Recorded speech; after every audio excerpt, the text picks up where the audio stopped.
Right, முதலாவது கேள்வியை read பண்ணுங்க.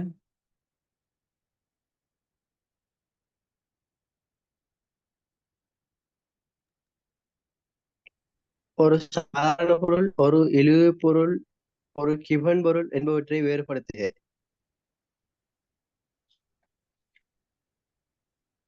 சாதாரண பொருட்கள் நுகர்வோர் வருமானம் அதிகரிக்கும் பொருட்கள் சாதாரண பொருட்கள் ஆகும். வருமானம் குறையும் போது இவன் கேள்வி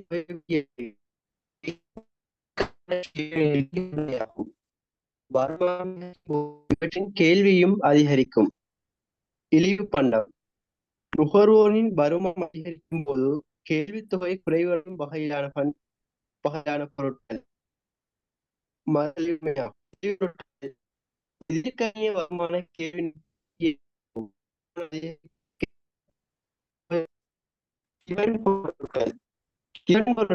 விசேட வகையிலான இழிவு பொருட்கள் ஆகும்.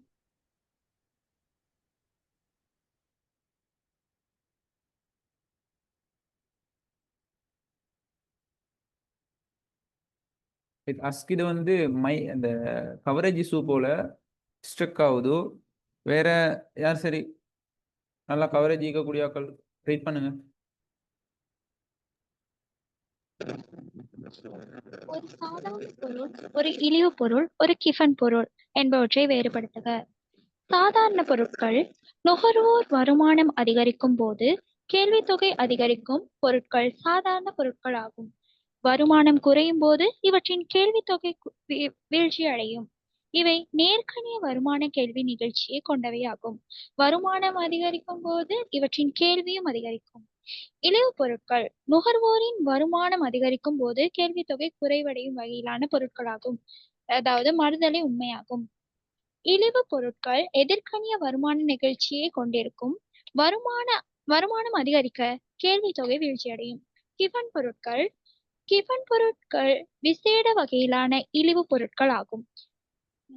மாறுபட்ட விதத்தில் ஏனைய மாறா நிலையில் இவற்றின் விலைகள் அதிகரிக்கும் போது இவற்றின் கேள்வித்தொகை அதிகரிக்கும். மறுதலை உண்மையாகும்.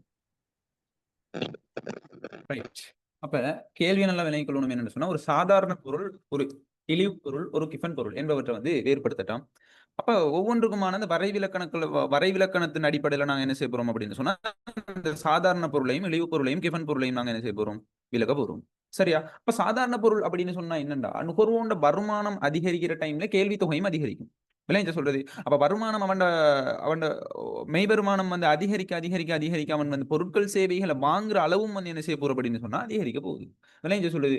இதான் நாங்க சிம்பிளா என்னன்னு சொல்லுவோம்னு சொன்னா சாதாரண பொருட்கள் அப்படின்னு சொல்லுவோம். விளைங்க அப்ப வருமானம் குறைவடையுது அப்படின்னு சொன்னா கேள்வி தொகை வீழ்ச்சி அடையும். விளைஞ்சா அப்ப எதிர்மாறா நடைபெறும். விளைங்க அப்ப நுகர்வோண்ட வருமானம் அதிகரிக்கிற டைம்ல கேள்வி தொகையும் வந்து நடக்க போகுது, அதிகரிக்க போகுது. அதே மாதிரி வருமானம் குறைவடைஞ்சா கேள்வி தொகையும் குறைவடையும். சரியா? இதைத்தான் நாங்க என்ன சொல்றோம், இந்த சாதாரண பொருட்கள் அப்படின்னு சொல்லுவோம். அப்ப நேர்கணிய வருமான கேள்வி நிகழ்ச்சியை கொண்டவை வருமானம் அதிகரிக்கும் போது இவற்றின் கேள்வியும் வந்து என்ன நடக்கும் சொன்னா அதிகரிக்க போகுது. இதைத்தான் நாங்க என்ன சொல்றோம், நேர்கணிய வருமான கேள்வி நிகழ்ச்சி. அப்ப வருமானம் சார் கேள்வி நிகழ்ச்சியை நாங்க பாக்குற டைம்ல இது வந்து சாதாரண பொருட்களுக்கு நேர்கணியமாக காணப்போகுது. அப்படி நேர்கணியமாக என்ன அர்த்தம், அதாவது வருமானம் அதிகரிக்கிற டைம்ல கேள்வி தொகையும் அதிகரிக்கும். அப்ப வருமானம் குறைவடைகிற டைம்ல நடக்க போகுது, கேள்வி தொகை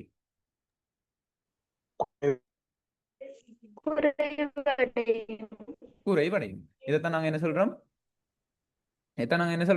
என்ன பொருட்கள்னு சொல்றோம், சாதாரண பொருட்கள். சிம்பிளான விஷயம். அதே மாதிரி இழிவு பொருட்களுக்கு வரும். அப்ப நுகர்வோண்ட வருமானம் அதிகரிக்கிற டைம்ல கேள்வி தொகை குறைவடைய போகுது அப்படின்னு சொன்னா என்னண்டா, அப்ப உதாரணமா ஒரு விலை குறைந்த போனையும், ஒரு நோக்கியா போனையும் ஐபோனையும் நாங்க எடுத்துக்கொள்வோமே, விளைஞ்ச சொல்றது. அப்ப நுகர்வோண்ட வருமானம் அதிகரிக்கிற டைம்ல அவன் ஐபோனை வாங்குற அளவுக்கு அவனுக்கிட்ட வருமானம் எக்கச்சக்கமா வந்துச்சு அப்படின்னு சொன்னா அப்ப நுகர்வோன் வந்து நோக்கியா போன் அதிகமா வாங்குவானா? இல்ல. அப்ப நோக்கியா போன் அங்கனைக்கு எப்படி எந்த பொருளாக கருத்தில் கொள்ளப்படும்? இழிவு பொருளாக விளைஞ்சா உங்களுக்கு சொல்றது. அப்ப நல்லா தெளிவாக விளங்கிக் கொள்ளணும். அப்ப நுகர்வோண்ட வருமானம் அதிகரிக்கிற டைம்ல இழிவு பொருளுக்கான கேள்வி தொகையை குறைச்சிருவான். விளைஞ்ச சொல்றது. தரம் கூடிய விளைஞ்ச சொல்றது அதை விட அந்த மேலாக அதான் இப்ப ஆரம்பத்தில் அந்த இழிவு பொருள் அப்படின்றது கருத்தில் கொண்டு அதன் விட மேலாக அவனுக்கு பயன் தரக்கூடிய அந்த பொருட்கள் சேவைகள் வந்து என்ன செய்யப்பான் அப்படின்னு சொன்னா நுகர பார்ப்பான் நுகர பார்ப்பான் விளைஞ்ச சொல்றது. அப்ப நுகர்வுண்ட வருமானம் அதிகரிக்கிற டைம்ல கேள்வி தொகை குறைவடையும் பொருட்களை தான் நாங்க என்ன சொல்றோம் என்னன்னு சொல்றோம் இழிவு பொருட்கள் இழிவு பொருட்கள் விளைஞ்ச சொல்றது. அப்ப மறுதலை நாங்க பார்க்க போனா என்ன சொல்றோம் அப்ப நுகர்வுண்ட வருமானம் குறைவடைஞ்சுன்னு சொன்னா குறைவடைஞ்சுன்னு சொன்னா கேள்வி தொகை அதிகரிக்க போகுது. சிம்பிளான விஷயம் விளைஞ்ச சொல்ல. அப்ப நுகர்வோட வருமானம் குறைவடைகிற டைம்ல கேள்வி தொகை அதிகரிக்கும் ஏன்னு சொன்னா அப்ப ஐபோனை வாங்குற அளவுக்கு அவன்கிட்ட காசு இல்லாட்டி அவன் என்ன செய்வான் நொக்கியா போனும் சரி எப்படி சரி ஒரு என்ன செய்ய அவன் தகவல்களை பரிமாற்றிக் கொள்றதுக்காக அந்த நொக்கியா போனும் சரி அவனுக்கு எப்படி சரி எடுத்துக்கொள்ள பார்ப்பான். விளைஞ்ச சொல்றது அதால நல்லா தெளிவாக விளங்கிக் கொள்ளணும். நுகர்வோட வருமானம் அதிகரிக்கிற டைம்ல கேள்வி தொகை குறைவடையும் பொருட்கள் அதே மாதிரி நுகர்வோட வருமானம் குறைவடைகிற டைம்ல கேள்வி தொகை வந்து நடக்கும் அதிகரிக்கும் அதிகரிக்கும். இதைத்தான் நாங்க என்ன சொல்றோம் அப்படின்றால் இழிவு பொருட்கள் அப்படின்னு சொல்றோம். அப்ப இழிவு பொருட்கள் எதிர்க்கணிய வருமானம். அப்ப எதிர்க்கணியம்டா என்ன எதிர்க்கணியம்டா என்ன என்ன அர்த்தம் எதிர்க்கணியம்டா என்ன வருமானம் அதிகரிக்கிற டைம்ல கேள்வி தொகை குறைவடையுது. அதே மாதிரி வருமானம் குறைவடைகிற டைம்ல கேள்வி தொகை என்ன நடக்குது அதிகரிக்குது அதிகரிக்குது. விளைஞ்சவங்களுக்கு சொல்றது அதைத்தான் நாங்க என்ன சொல்றோம் எதிர்க்கணிய வருமான கேள்வி நெகிழ்ச்சி எதிர்க்கணிய வருமான கேள்வி நெகிழ்ச்சி. அப்ப வருமான கேள்வி நெகிழ்ச்சியோட ஒரு சாதாரண பொருளையோ அல்லது இழிவு பொருட்களையோ கேட்கிற டைம்ல அது வந்து வருமான கேள்வி நெகிழ்ச்சியோட சம்பந்தப்படுத்தி நாங்க வந்து என்ன செய்ய போறோம் விளக்க போறோம் விளக்க போறோம். விளைஞ்ச சொல்றது அப்ப வருமானம் அதிகரிக்கும் போது இவற்றின கேள்வி வந்து நடக்க போகுது சாரி வருமானம் அதிகரிக்கிற டைம்ல இவற்றின் கேள்வி தொகை வந்து நடக்க போகுதுன்னு சொன்னா வீழ்ச்சி அடைய போகுது அப்படின்றத வந்து நீங்க என்ன செய்யணும் தெளிவாக விளங்கிக் கொள்ளணும். இதுதான் வந்து இழிவு பொருட்கள். அதே மாதிரி கிஃபன் பொருட்களை நாங்க பார்க்க போனோம் என்னன்னு சொன்னா கிஃபன் பொருட்கள் விசேட வகையிலான இழிவு பொருட்கள். அப்ப நீங்க சொல்லுங்க பாப்போம் இந்த கிஃபன் பொருள் அப்படின்றது வந்து இழிவு பொருட்கள்ன்ற ஒரு வகையா இல்லையா?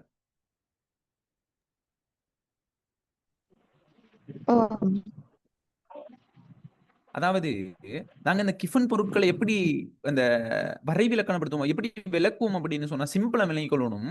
அதிதீவிர இழிவு பொருள் என்னன்னு சொல்லுவோம் என்னன்னு சொல்லுவோம் இப்ப அதிதீவிர இழிவு பொருள்னா என்னன்னு சொன்னா அதாவது விலை வந்து கொஞ்சமா அதிகரிக்கிற டைம்ல கேள்வி தொகை வந்து நடக்க போகுது கேள்வி தொகை என்ன நடக்க போகுது நல்லாவே வீழ்ச்சி அடையும். நல்லா விளங்கிட்டா உங்களுக்கு அதிதீவிர இழிவு பொருள் தான் என்னன்னு சொன்னா கிஃபன் பொருள். கிஃபன் பொருள் அப்படின்றது இழிவு பொருள்னா ஒரு வகை. நல்லா விளங்கிக் கொள்ளணும். சும்மா கிஃபன் பொருள் வேற இழிவு பொருட்கள் வேறு அப்படின்னு இல்ல ரெண்டுமே ஒண்ணுதான். ஆனா கிஃபன் பொருளை எப்படி நாங்க அறிமுகப்படுத்துறோம் எப்படி நாங்க சொல்றோம் அப்படின்னு சொன்னா அதிதீவிர இழிவு பொருள் அதிதீவிர இழிவு பொருள். அதிதீவிர இழிவு பொருள் எப்படின்னு சொன்னா என்னன்னு சொன்னா நாங்க சொல்றது என்னன்னா இப்ப உதாரணமா விலை வந்து கொஞ்சமா எப்படியுமே எதிர்க்கணியம் தான் வரப்போகுது. வருமானம் சார் கேள்வி நெகிழ்ச்சி எதிர்க்கணியம் தான் வரப்போகுது. வருமானம் வந்து கொஞ்சமா அதிகரிக்கிற டைம்ல இழிவு பொருட்கான கேள்வி தொகை வந்து நடக்க போகுது என்ன நடக்க போகுது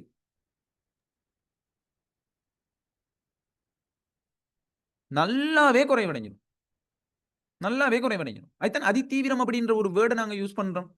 விளைஞ்சவங்களுக்கு சொல்றது அதே மாதிரி இப்ப வருமானம் கொஞ்சமா குறைவடையுது அப்ப கேள்வி தொகை என்ன நடக்க போகுது எப்படியாக அதிகரிக்கும் அது அதிகரிக்கிற வீதம் அந்த வருமானம் குறைவடைகிற வீதத்தை விட அந்த கேள்வி தொகை அதிகரிக்கிற வீதம் வந்து நடக்க போகுது அப்படின்னு சொன்னா எப்படிக்கும் அதிகமாக காணப்படும். இதைத்தான் நாங்க என்ன சொல்றோம் அப்படின்னு சொன்னால் கிஃபன் பொருட்கள். அப்ப விசேட வகையிலான இழிவு பொருட்கள்னு சொல்லுவோம். இந்த கிஃபன் பொருட்களுக்கு இன்னொரு பேர் சொல்லுவோம் என்னன்னு சொன்னா என்ன சொல்லுவோம் விசேட வகையிலான இழிவு பொருட்கள் அப்படின்னு சொல்லுவோம். இல்லைங்களா? அப்ப மாறுப விதத்தில் ஏனைய மாறாநிலை இவற்றின் விலைகள் அதிகரிக்கும் போது இவற்றின் கேள்வி தொகை வந்து விலங்கல்ல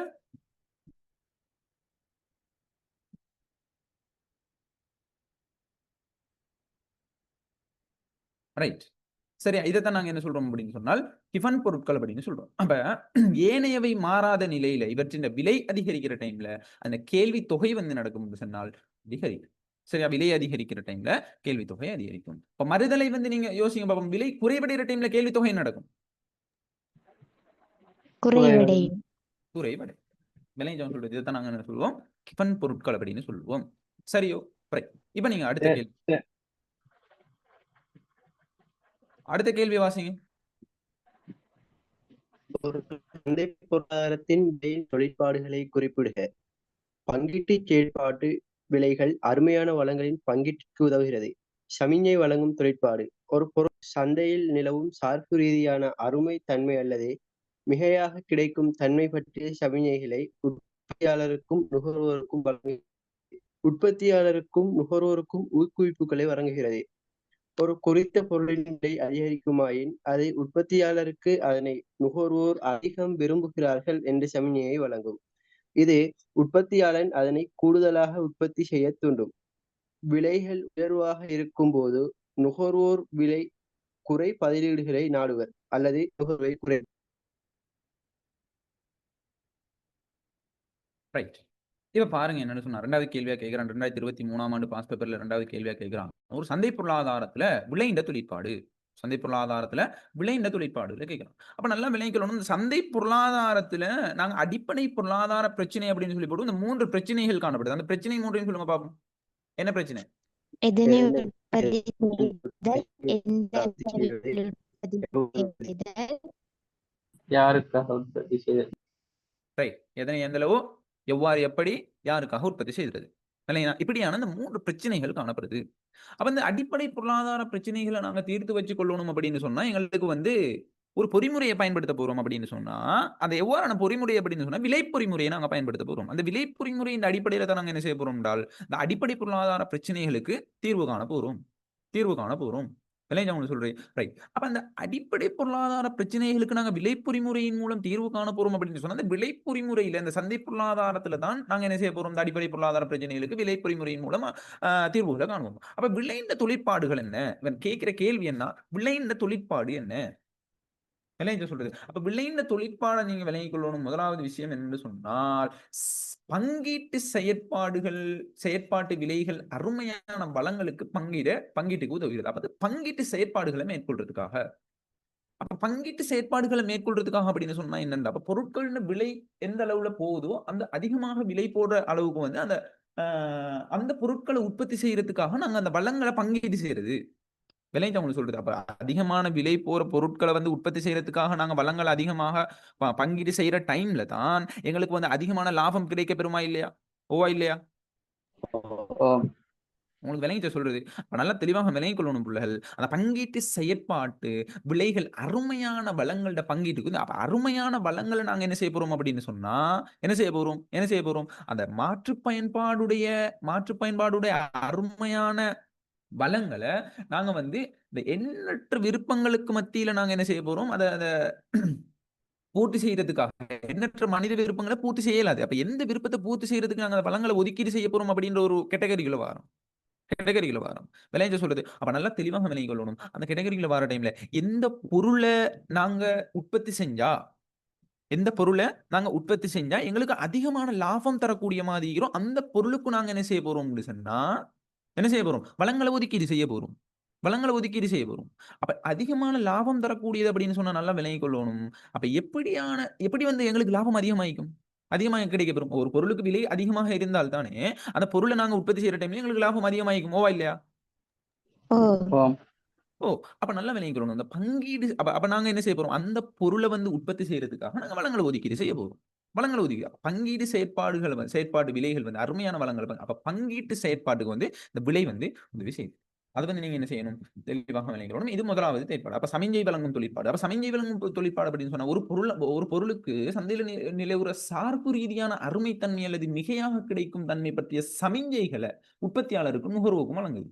அப்ப சமிஞ்சைகளை வழங்குது. விளங்கின ஒரு பொருளுக்கு சந்தையில நிலவுற சார்பு ரீதியான அருமை தன்மை, அதே மாதிரி மிகையாக கிடைக்கிற தன்மை, இப்ப இப்படியான அந்த தகவல்களை சமிஞ்சைகளை வந்து உற்பத்தியாளருக்கு வழங்குறதன் மூலமா இப்ப உதாரணமா நீங்க சொல்லுங்க பாப்போம். இப்ப அருமைத்தன்மையாக அல்லது வந்து மிகையாக கிடைக்கிற தன்மையை வந்து அந்த நுகர்வோனுக்கு வந்து அந்த உற்பத்தியாளனுக்கு வழங்கிட்டு அப்படின்னு சொன்னா அப்ப உற்பத்தியாளன் வந்து எதனை உற்பத்தி செய்யறது, எந்த பொருளை வந்து உற்பத்தி செய்யறது, எந்த பொருளுக்கு அதிகமான விலை பெய்து கொண்டிருக்குது அப்படியான தகவல்களை சமிஞ்சைகளை வந்து வழங்குற டைம்ல அவன் வந்து எந்த பொருளை உற்பத்தி செய்யலாம் விளைஞ்ச சொல்றது.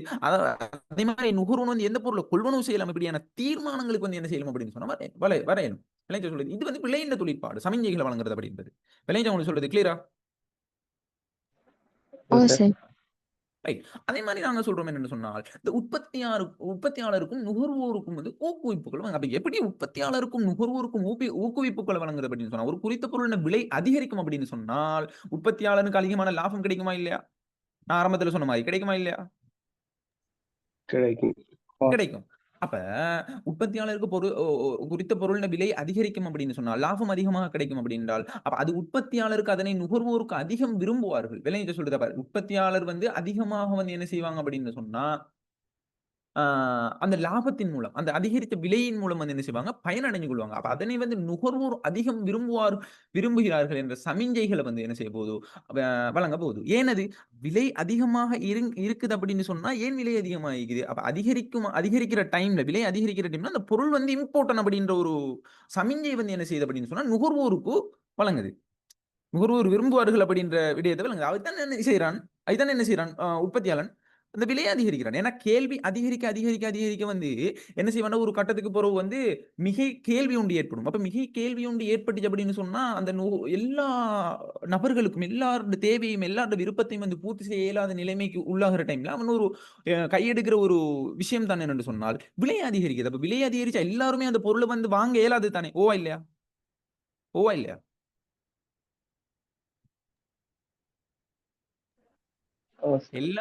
எல்லாருமே அந்த பொருளை வாங்கலுமா? விலை அதிகரிக்கிற டைம்ல எல்லாருமே அந்த பொருளை வாங்கலுமா? அப்ப வாங்குற அளவு வந்து குறையுமா இல்லையா?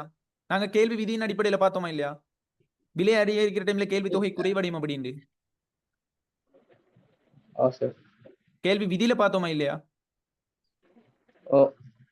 அப்ப நல்லா தெளிவாக நினைக்கிறோம். அப்ப பொருள விலை அதிகரிக்குது அப்படின்னு சொன்னா உற்பத்தியாளருக்கு அதனை நுகர்வோர் அதிகம் விரும்புகிறார்கள் என்ற சமிஞ்சைகளை வழங்குது. அப்ப அதிகம் விரும்புறதின் காரணமா எல்லாத்துக்குமே அந்த பொருளை வந்து என்ன செய்யலாதுன்னு சொன்னா கொடுக்க இயலாது. அப்ப விலை அதிகரிக்கப்படுது. அப்ப அதிகம் வந்து நுகர்வோன் விரும்புறதாலதான் விலை அதிகரிக்கப்படுது அப்படின்ற விடயத்துக்குள்ள நீங்க என்ன செய்யணும்? அதை திட்ட தெளிவாக விளங்கணும். அதை உற்பத்தியாளர்கள் அதனை கூடுதலாக உற்பத்தி செய்ய தோணும். உற்பத்தியாளர்கள் என்ன செய்வாங்க? அதிகமான உற்பத்திகளை செஞ்சு அந்த உற்பத்தியின் மூலமா அதிக லாபம் பெற்று அதன் மூலம் உற்பத்தியாளர்கள் வந்து என்ன செய்யாங்க? ஊக்குவிப்படைகிறாங்க. என்ன செய்யறாங்க? ஊக்குவிப்படைகிறாங்க. அது நல்ல தெளிவாக நினைக்கிறோம். அப்ப விலை உயர்வாக இருக்கிற டைம்ல நுகர்வோன் விலை குறைப்பதில் நாடுவார் அல்லது நுகர்வை வந்து குறைப்பார்.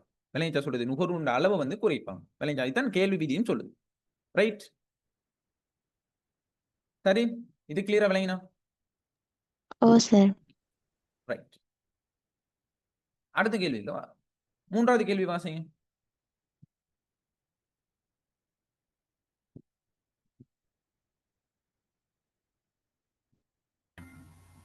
ஒரு நிரம்பல் வளையி நேர்கணியமாக சாய்வடைவதாக இருப்பதற்கான இரு காரணங்களை சுருக்கமாக விளக்குக. உற்பத்தியின் எல்லை செலவுகள் அதிகரிப்பு. உற்பத்தி செய்யப்படும் தொகை அதிகரிக்கும் போது அதன் எல்லை உற்பத்தி செலவு அதிகரிக்கும். வெளியீடு அதிகரிக்கும் போது எல்லை செலவு அதிகரிக்க 2 காரணங்கள் உண்டு. அதிகரிக்கும் அமைய செலவு விதி. இவ்விதியின்படி ஒரு பொருளின் உற்பத்தி அதிகரிக்கும் போது அப்பொருட்களின் மேலதிக அலகொன்றை உற்பத்தி செய்வதற்கான அமைய செலவு அதிகரிக்கும் எனில் வளங்கள் எல்லா உற்பத்திக்கும் ஒரே விதமாக பொருத்தமாக இருப்பதில்லை. சில வளங்கள் ஒரு வகையான பொருள் உற்பத்திக்கு மிக பொருத்தமானதாக இருக்கும் அதேவேளை வேறு சிலவற்றிற்கு பொருத்தமற்றதாக இருக்கும். குறைந்து செல்லும் எல்லை உற்பத்தி. குறுங்காலத்தில் சில உற்பத்தி காரணிகளை நியாயமாக வைத்துக்கொண்டு மாறும் காரணிகளை மாற்றியமைப்பதன் மூலம் வெளியீடுகள் அதிகரிக்கப்படுகிறது. இதன் மூலம் ஈடுபடுத்தப்படும் மாறும் காரணியின் ஒவ்வொரு மேலதிக அலகிற்குமான எல்லை உற்பத்தி குறைவடைந்து செல்லும். குறைவடைந்து செல்லும் எல்லை உற்பத்தி செலவை அதிகரிக்கும்.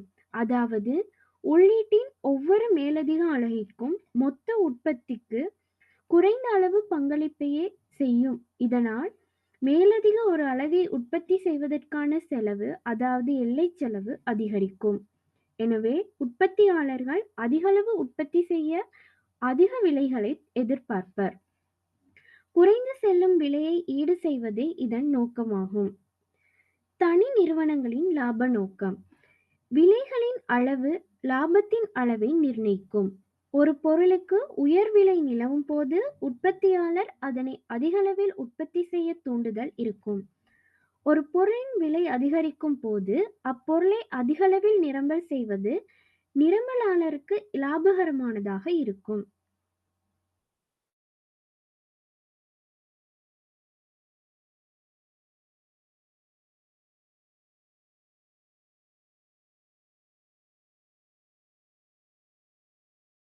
ரைட்.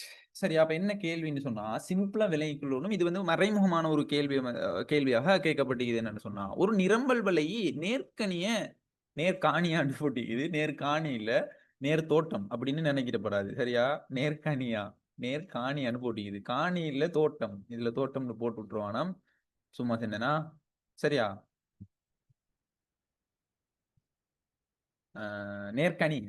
நேர்கணிய சாய்வுடையதாக இருப்பதற்கான இரு காரணங்களை வந்து சுருக்கமாக விளக்கணும். சரியா? அப்ப நிரம்பல் வலை சிம்பிளா என்ன கேட்கிறான்னு சொன்னா, நிரம்பல் வழி நேர்கணிய சாய்வுடையதாக அப்படின்னு சொன்னா இப்படி நேர்கணி என்ற வேர்டை வந்து ஏன் யூஸ் பண்றான் அப்படின்னு சொன்னால், இந்த நிரம்பல் விதியை நாங்க எடுத்துக்கொள்வோமே. சரியா? அப்ப நிரம்பல் விதி என்ன சொல்லுது? விலை அதிகரிக்கும் போது நிரம்பல் தொகை அதிகரிக்கும். ரைட். விலை அதிகரிக்கிற டைம்ல ஏனைய காரணி மாறாத நிலையில ஒரு குறிப்பிட்ட பண்டத்துக்கு ஒரு குறிப்பிட்ட சந்தர்ப்பத்துல விலை அதிகரிக்கிற டைம்ல அதாவது நிரம்பல் தொகை வந்து என்ன நடக்கும்? அதிகரிக்கும். அதிகரிக்கும். அதே விலை குறைவடைகிற டைம்ல நிரம்பல் தொகை வந்து நடக்கும்? குறைவடையும். சொல்றது இதைத்தானே நிரம்பல் விதி சொல்லுது. அப்ப நிரம்பல் விதி வந்து என்ன சொல்லுது? விலைக்கும் கேள்வி தொகைக்கும் இடையிலான எவ்வாறான தொடர்பு காணப்படுது? நேர்கணிய தொடர்பு. அப்ப அந்த நேர்கணிய தொடர்பு வந்து அந்த நேர்கணிய தொடர்புக்கான காரணத்தை தான் மறைமுகமா கேட்கிறான் அப்படின்றத நீங்க விளங்கிட்டீங்களா? விளைஞ்சா அதான் நான் கேட்கிறான். நேர்கணிய சாய்வுடையது. அப்ப நிரம்பல் வலை நேர்கணிய சாய்வுடையதாக இருப்பதற்கான காரணங்கள் என்றாலுமோ அல்லது நிரம்பல் விதி தொழிற்படுறதுக்கான காரணங்கள் என்றாலுமே ஒரே கருத்தை குறித்து நிக்குமா இல்லையா? அதை நீங்க சொல்லுங்க பாப்போம். சரியா? அதை வந்து நீங்க என்ன செய்யணும்? தெளிவாக விளங்கிக் கொள்ளணும். ரைட். இப்ப பாருங்க, முதலாவது விடயம் என்னன்னு சொன்னா, அப்ப இதை நாங்க வந்து என்ன செய்ய போறோம்? பிராக்டிகலா பார்க்க போறோம். விளங்கிட்டு அப்ப நாங்க வந்து இப்ப என்னன்னு சொன்னா, கேள்விய ஆன்சர் மெத்தட் அடிப்படையில நாங்க பார்த்தோம் அப்படின்னா எங்களுக்கு வந்து என்ன செய்யும் அப்படின்னா அதை வந்து பாடமாக்கணும் அப்படின்ற ஒரு மெயின் செட்டுக்குள்ள போயிருவோம். முதலாவது விளங்கணும் என்ன விஷயம், ஏன் நிரம்பல் அதிகரிக்கிற டைம்ல விலை அதிகரிக்குது, அப்ப அதுக்கான காரணம் என்ன, நிரம்பல் விதி தொழிற்பட்டதுக்கான காரணம் என்ன, அப்ப நிரம்பல் விலை நேர்கணிய சாய்வுடையதாக இருக்கிறதுக்கான காரணம் என்ன அப்படின்றத நீங்க என்ன செய்யணும்? தெளிவாக உள்வாங்கிக் கொள்ளணும். முதலாவது விடை உள்வாங்கணும். அதுக்கு பிறகு தான் நாங்க என்ன செய்யணும்? எங்களோட ஆன்சரை கொடுக்கறதுக்கான ஒரு மெத்தடை நாங்க உருவாக்கணும். பொருளியல் மூலம் நட முதல்ல விஷயத்தை விளங்கும். விளைஞ்சா இதுதான் மெயின். சரியா? ஆரம்பத்துல வந்து ஒரு விஷயத்தை நீங்க என்ன செய்யணும்? உள்வாங்கணும் அப்படின்னு சொன்னா அந்த பேப்பரை வந்து சிலாக்கள் அந்த சிலவங்க என்ன செய்வாங்க, அந்த முந்தி காலாக்கள் வந்து என்ன செய்வாங்கன்னு சொன்னா அந்த குர்ஆன் ஓதல் வாரத்துக்கு நான் வந்து சில இடத்துல கேள்விப்பட்டிருக்கிறேன். குர்ஆனுக்கு வந்து ஓதல் வாரத்துக்கு உங்களோட ஏரியாஸ்லயும் அப்படி ஈக்குதான்னு சொல்லி போட்டு கொஞ்சம் சொல்லணும். இதுக்கு குர்ஆன் ஓதல் வாரத்துக்கு அந்த குர்ஆன் பேப்பர் அந்த கிழிஞ்ச பேப்பர்கள் இருக்கிறதானே அதை வந்து எரிச்சு அந்த சாம்பல்ல வந்து எடுத்து பல்லு தீட்டுறது. விளைஞ்ச சொல்றது பல் விளக்குறது. அது உள்ள காலத்து ஆக்கள்கிட்ட இந்த மூட நம்பிக்கை ஒண்ணும். சரியா? என்ன செய்யறது? அதை பல் விளக்குனா குர்ஆன் ஓதல் சரளமா வரும் அப்படின்ற ஒரு மூட நம்பிக்கை ஒன்று காணப்பட்டுச்சு. இது வந்து உங்களோட ஏரியாலையும் அப்படி காணப்பட்டுச்சு, அப்படி கேள்விப்பட்டிருக்கீங்களா? முதலாவது இல்ல சார். அப்படி நான் கேள்விப்பட்டிருக்கிறேன். சரியா? ஒரு யூடியூப் வீடியோலையும் வந்து அதை வந்து மென்ஷன் பண்ணியிருந்தாங்க. சரி, அந்த மாதிரி அந்த பழைய கிழிஞ்ச குர்ஆன் அந்த தாள்களை வந்து என்ன செய்யறதுன்னு சொன்னா அதை எரிச்சு அதை வந்து எரிச்சு சாம்பல் பண்ணி அதை வந்து எடுத்து அந்த பல் விளக்குனா அந்த குர்ஆன் ஓதல் கொஞ்சம் சரளமா வரும் அப்படின்ற ஒரு மூட நம்பிக்கை அப்படின்றத வந்து நீங்க மென்ஷன் பண்ணிக்கொள்ளணும். விலை என்ன சொல்றது? பச்சை மூட நம்பிக்கை உண்டு.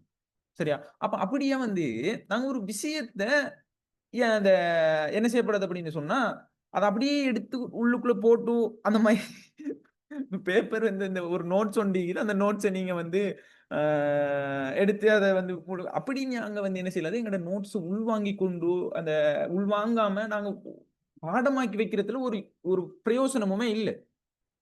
விளங்கிட்டு உங்களுக்கு சொல்றது இப்ப நான் என்ன சொல்ல வரேன் அப்படின்றத வந்து நீங்க நல்லா தெளிவாக விளங்கி கொள்ளணும். ஒரு விஷயத்தை நீங்க படிக்கிற டைம்லமா இப்ப குர்ஆன் ஓதல் வரும் அப்படின்னு சொன்னா நாங்க என்ன செய்யணும் குர்ஆனை வந்து அதை விளங்கணும்.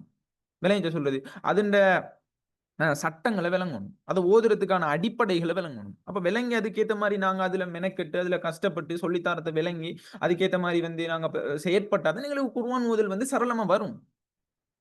ஓவா இல்லையா? ஓ ஓ அதே மாதிரி தான் பிள்ளைகள் நீ ஒரு விஷயத்த படிக்கிற டைம்ல சும்மா ஏனோ தானே வாசி டிரெக்ட் அவ்வளோத்தையும் வாசி ரைட் நாங்க படிக்கிறோம் அப்படின்ற ஒரு ஃபேக் ஸ்டடி பண்ணாம முதலாவது என்ன விஷயம் அப்படின்றத நீங்க என்ன செய்யணும்னா உள்வாங்கணும். முதலாவது விளங்கிக் கொள்ளும். அதுக்கப்புறம் தான் நாங்க என்ன செய்யணும் அந்த கேள்வி ஆன்சர் மெத்தட்டுக்கோ விளையாட சொல்றது அதே மாதிரி எப்படி ஆன்சர் கொடுக்குறன்ற ஒரு ஒரு மெத்தட் அடிப்படையிலையோ அல்லது பாடமாக்கிற அடிப்படையிலையோ அதை வந்து நாங்க அடுத்த கட்டம் நாங்க யோசிக்கணும்.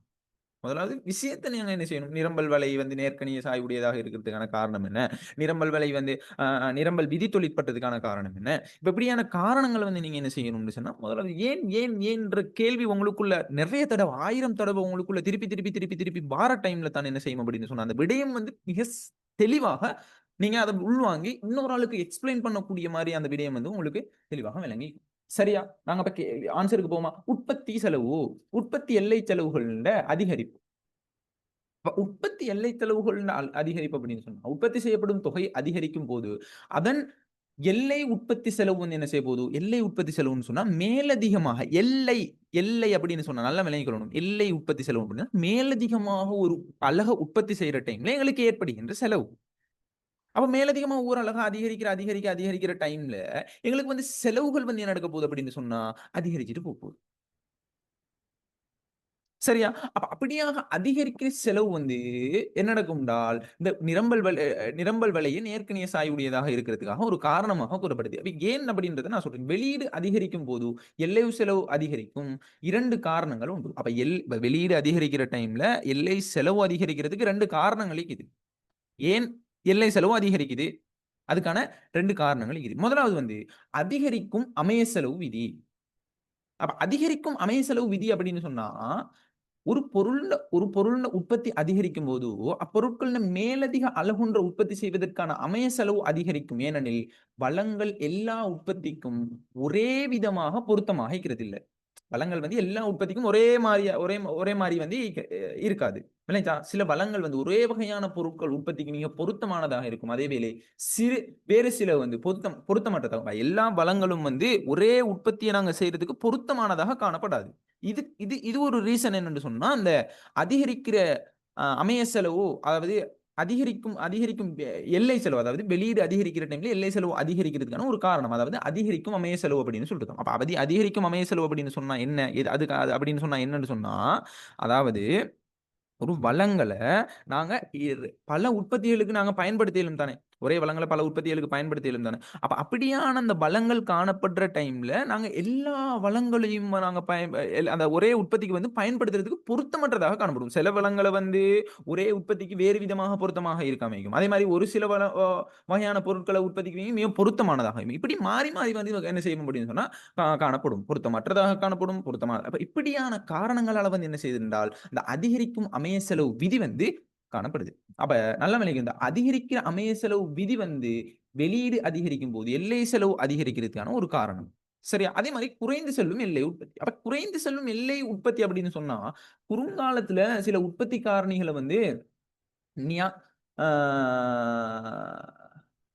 நியாயமாக வைத்துக்கொண்டு மாறும் காரணிகளை ஒரு நிலையா சரியா நிலையா நியாயமா இல்ல நிலையா சரியா? அப்ப குறுங்காலத்துல சில உற்பத்தி காரணிகளை வந்து நிலையாக வைத்துக்கொண்டு மாறும் காரணிகளை வந்து மாற்றி அமைக்கிறது குறுங்காலம் அப்படின்னு சொல்லி நாங்க பார்த்தோம். சரியா? யூனிட் 4 நீங்க பாத்தி வைங்க. குறுங்காலம்னா என்ன? மாறும் காரணிகளை மாற்றி அமைக்கிறது. நிலையான காரணி அதாவது சில காரணிகளை வந்து நிலையாக வைக்க. அப்ப நிலையான காரணிகளை அப்ப நிலையாக வைக்கிற காரணிகள் என்ன சொல்லுங்க பாப்போம். என்னென்ன காரணிகளை நிலையா வைப்பாங்க?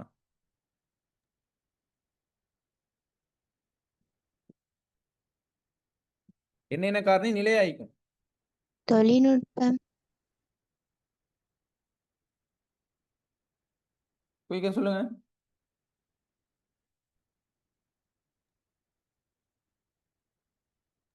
இயந்திரங்கள்,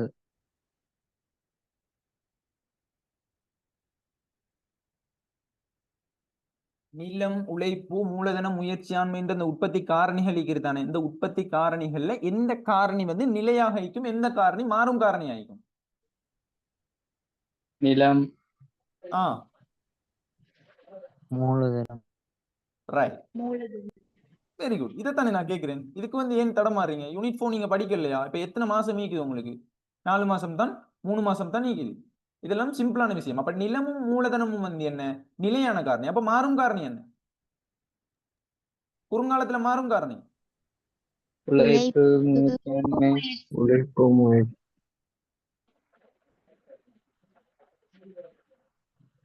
உழைப்பு, முயற்சியாண்மை. முயற்சியாண்மை. சரியா? உழைப்பு, முயற்சி. அப்ப இப்படியான இந்த நிலையான காரணிகளையும் மாறும் காரணிகளையும் வைத்துக்கொண்டு மாற்றி அமைப்பதன் மூலம் வெளியீடு அதிகரிக்கப்படுகின்றது. அப்ப இதன் போது ஈடுபடுத்தப்படும் மாறும் காரணியின் ஒவ்வொரு மேலதிகமான அலகிக்குமான எல்லை உற்பத்தி வந்து என்ன செய்யும்டா? குறைவடைந்து செல்லும். அப்ப குறைவடைந்து செல்லும் எல்லை உற்பத்தி செலவு வந்து எல்லை உற்பத்தி செலவு வந்து அதிகரிக்கும். அப்ப குறைவடைந்து செல்ற எல்லை உற்பத்தி செலவை அதிகரிக்கும். அதாவது உள்ளீட்டின் ஒரு மேலதிக அலகிக்கும் மொத்த உற்பத்திக்கும் குறைந்த அளவு பங்களிப்பே செய்யும். இதனால மேலதிக ஒரு அலகை உற்பத்தி செய்யறோம் அப்படின்னு சொன்னா எல்லை செலவு வந்து என்ன நடக்கும்?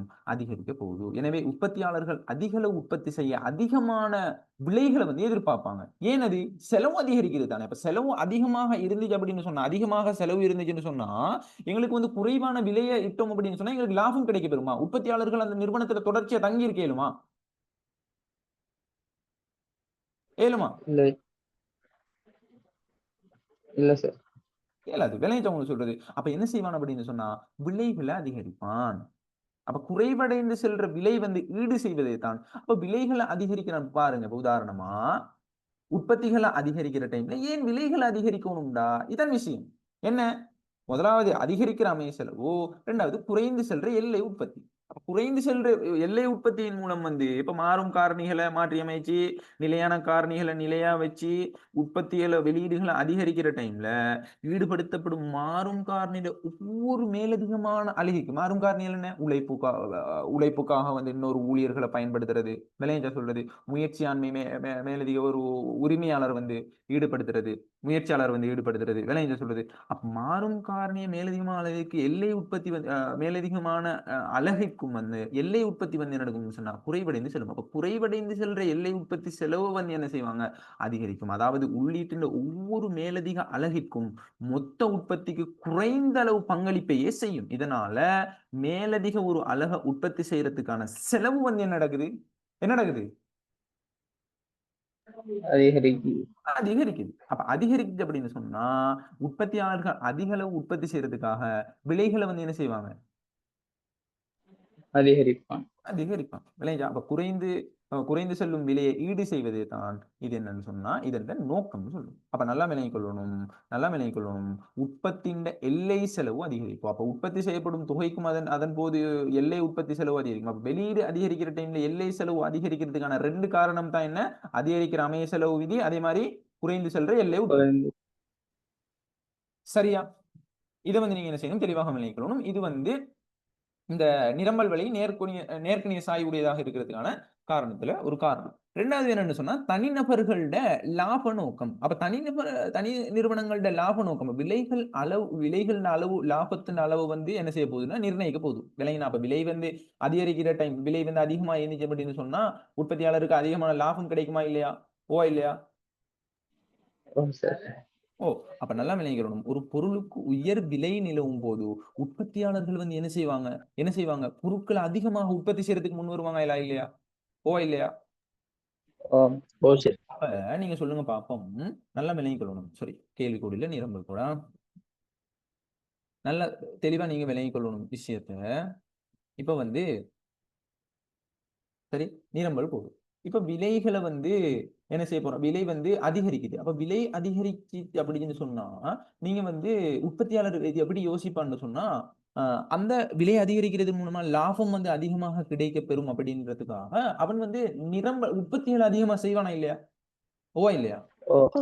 உற்பத்தி நிரம்பல் செஞ்சான் அப்படின்னு சொன்னா நிரம்பல் அதிகரிக்குமா இல்லையா? அதிகரிக்கும். அப்ப என்ன காரணம்? என்ன காரணம் இந்த விதி தொழிற்படுறதுக்கான என்ன காரணம்? என்ன காரணம்? தனி நிறுவனம் இல்லாத தனி நிறுவனங்கள்ட்ட இல்லாம நோக்கம். சரியா? அப்ப உற்பத்தியாளர்கள் அதனை அதிக அளவு உற்பத்தி செய்ய தூண்டுதல் இருக்கும். ஒரு பொருளின் விலை அதிகரிக்கும் போது அப்பொருள் அதிக அளவு நிரம்பல் செய்வது நிரம்பலாளர்களுக்கு லாபகரமானதாக இருக்கும். அதால இந்த நிரம்பல் விதி தொழிற்படுவதற்கான காரணம்னு சொல்லலாம், அல்லது நிரம்பல் வளைவது நேர்க்கணிய சாய்வுடையதாக இருப்பதற்கான காரணங்களும் சொல்லலாம். சரியா? கிளியரா விளங்கினா? ரைட். அடுத்த கேள்வி வாசிங்க.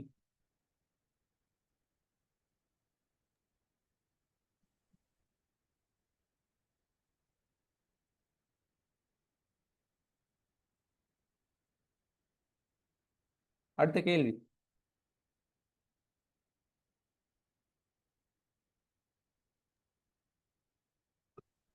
ஒரு நேர்கோட்டு கேள்விகளை அதன் உயர்விலை வீச்சினுள் அதிக விலை நெகிழ்வுடையதாகவும் குறைவான விலை வீச்சினுள் அதிக விலை நெகிழ்வற்றதாகவும் இருப்பது ஏன்? விலை கேள்வி நெகிழ்ச்சி சூத்திரத்தை பயன்படுத்துக. டெல்டா கியூடியின் கீழ் டெல்டா பி தர பியின் கீழ் கியூடி. உயர் விலை வீச்சினுள் பியின் கீழ் கியூவில் விலையின் பெருமானம் உயர்வாகவும் தொகையின் பெருமானம் குறைவாகவும் இருக்கும். குறைந்த விலை வீச்சினுள் பியின் கீழ் கியூவில் விலையின் பெருமானம் குறைவாகவும் தொகையின் பெருமானம் உயர்வாகவும் இருக்கும். டெல்டா கியூடியின் கீழ் டெல்டா பியின் பெறுமதி நிலையானதாக இருப்பினும் பியின் கீழ் கியூவிற்கு இடையிலான விகிதம் உயர் விலை வீச்சினுள் அதிகமாகவும் குறைந்த விலை வீச்சினுள் குறைவாகவும் இருக்கும். ஆகவே விலை கேள்வி நெகிழ்ச்சி உயர் விலை வீச்சில் அதிகமாகவும் குறைந்த விலை வீச்சில் குறைவாகவும் இருக்கும். மாற்றீடான விடை. வரைபட முறையில் நெகிழ்ச்சியை கணிப்பிடும் போது குறிப்பிட்ட விலைக்கு மேலுள்ள கேள்விகளை வளையின் பகுதிகளையும் அதற்கு கீழுள்ள பகுதிகளையும் கருத்தில் கொள்வதன் மூலம் கணிப்பிடுகிறது. இம்முறையின்படி வளையின் நடுப்புள்ளிக்கு கீழுள்ள எப்புள்ளியிலும் நெகிழ்ச்சி குணகம் சிறிதாகவும் மேலுள்ள பகுதியில் பெரிதாகவும் இருக்கும். ரைட். இப்ப நல்லா விளங்கிக் கொள்ளணும் பிள்ளைகள். என்ன விஷயம்னு சொன்னால் இந்த கேள்வியை வந்து 2 முறையில வந்து விளக்க இயலும். 2 முறையில எந்த முறையில விளக்கினாலும் எனக்கு ஆன்சர் சரி. ஆனா வரைபடம் ரீதியா நீங்க விளக்குறது வந்து உங்களுக்கு இலகுவாய்.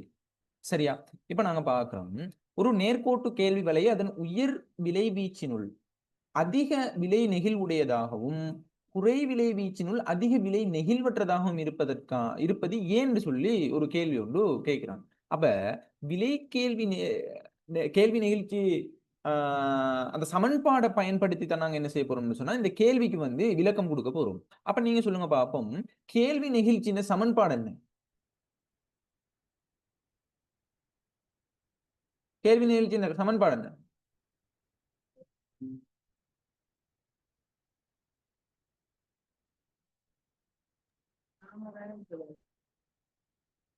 என்ன சமன்பாடு கேள்வி நெகிழ்ச்சியின்?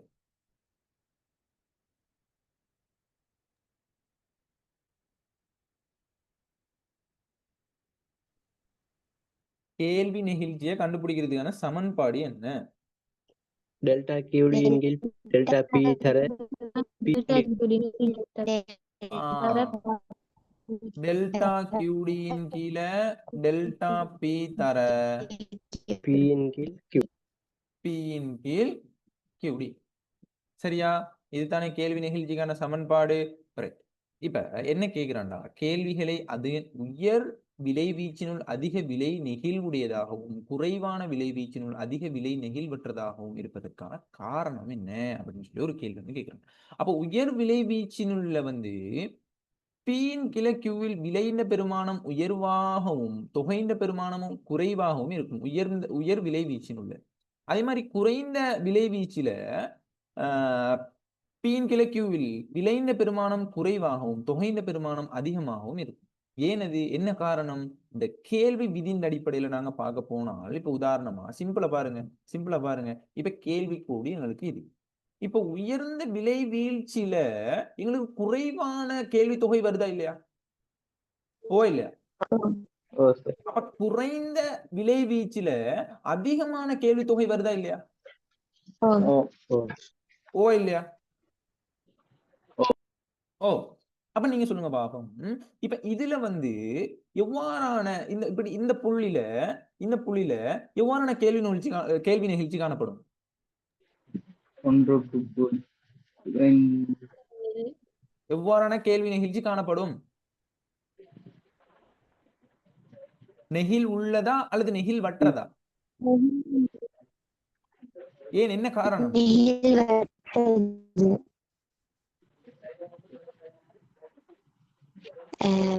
தொகையை விட விலை அதிகமாக மாற்ற வேண்டும். தொகையை விட விலை அதிகமாக இருக்குது. விலை அதிகமாக இருக்குது. அப்ப நீங்க சொல்லுங்க பாப்போம் எனக்கு. இப்ப நாங்க சொல்றோம், இப்ப விலை வந்து குறைவாகிக்கிற டைம்ல சிம்ரா உங்களுக்கு கவரேஜ் கொஞ்சம் போதாது போல, ஸ்ட்ரக் ஆகுது. சரியா? அப்ப குறைவான விலை வீச்சின் உள்ள கேள்வி தொகை வந்து எப்படி இருக்க போகுது?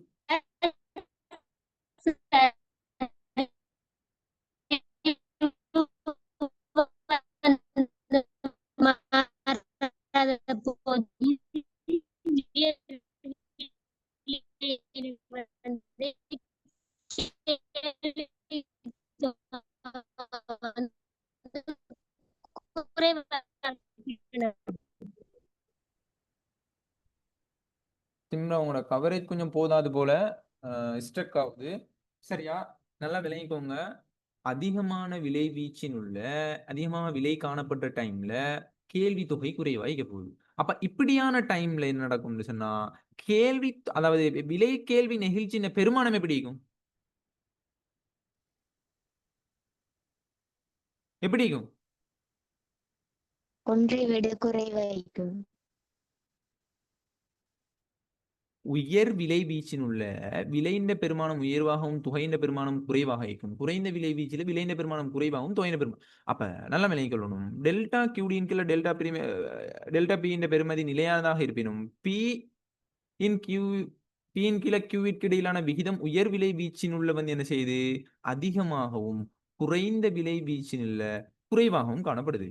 ஆகவே விலை கேள்வி நெகிழ்ச்சி உயர் விலை வீச்சில அதிகமாகவும் குறைந்த விலை வீச்சில குறைவாகவும் இருக்கும். அப்ப நீங்க சொல்லுங்க பாப்போம்.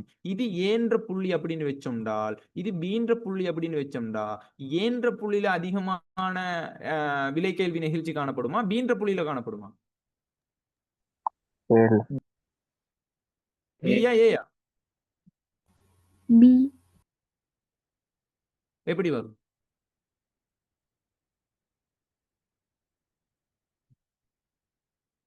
இது வந்து பி, இது வந்து பிரைஸ் 1 சொல்லுவோமே, இது பிரைஸ் 2. சரியா? அதிகமான விலை வீச்சு அப்படின்னு சொன்னா அங்கனைக்க கேள்வி தொகையின் பெருமானம் குறைவாக இருக்க போகுது. அப்ப உயர் விலை வீச்சின் உள்ள தான் வந்து என்ன நடக்குதுன்னு சொன்னா, விலை கேள்வி நெகிழ்ச்சி அதிகமா காணப்படுமா இல்லையா? அதிகமா காணப்படுமா இல்லையா? ஓ அப்ப நீங்க எப்படி பீன்னு சொல்றீங்க? எப்படி இவ்வளவு நேரம் நான் விளக்கப்படுத்தினதுக்கு ஒரு பிரயோசனம் இல்லாம போயிடுது நீங்க சொன்ன ஆன்சர்ல. ஏ வருமா பி வருமா? அதிக விலை கேள்வி நிகழ்ச்சி எதுல காணப்படும்? ஏல. அப்ப ஏன் பீன்னு சொல்றீங்க? என்ன காரணம்? சொன்னதுக்கான காரணம் என்ன?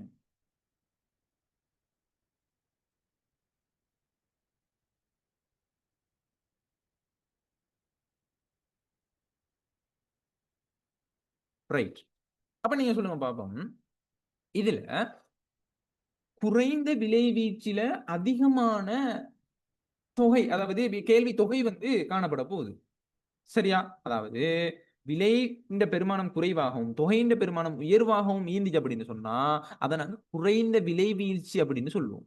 அப்ப குறைந்த விலை வீழ்ச்சியில விலை கேள்வி நெகிழ்ச்சி இந்த பெருமானம் எப்படி இருக்க போகுது? உயர்வு அறி எப்படி இருக்க போகுது? குறைவாக இருக்குமா அதிகமாக இருக்குமா? உயர்வாக இருக்கீங்க.